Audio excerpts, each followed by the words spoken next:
The Ministry of Defence is on the spot for failing to pay fines and penalties amounting to over 2.7 billion shillings awarded by courts to complainants.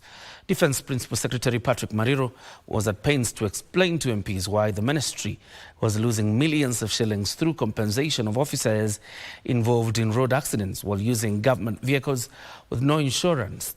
On their part, the Kenya Defence Forces wants Parliament to review land laws to provide for easy access of land for military training programs. Also protecting this country. Appearing before the National Assembly Public Accounts Committee, Defence Principal Secretary Patrick Mariru revealed the Ministry of Defence was unable to pay bills arising from court cases due to budget constraints. Over 2.7 billion shillings remain unpaid to complainants who have won the court cases. As of 30th June 2023, the contingent liabilities could be classified into 9 categories. That is breach of contract, claims for medical compensation, constitutional petitions, land claims, malicious prosecutions, road traffic accident claims, unfair dismissal, claims for injury and violation of rights. The MP is concerned that at least 70 of the court cases involved unfair dismissal of military officers, while another big fraction of the court cases involved compensation for road accidents. And I'll also be concerned from another aspect, PS. Such as senior officers feeling unfairly dismissed, can they not cause disability of the country?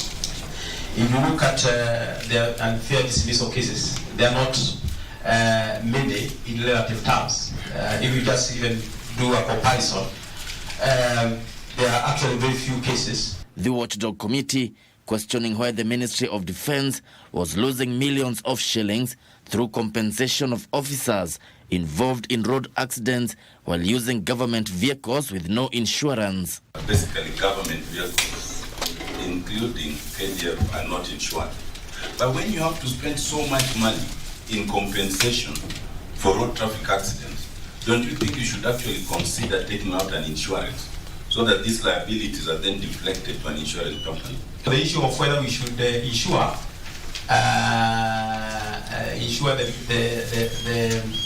the motor vehicles within the KDF and probably government by extension is a discussion that can happen.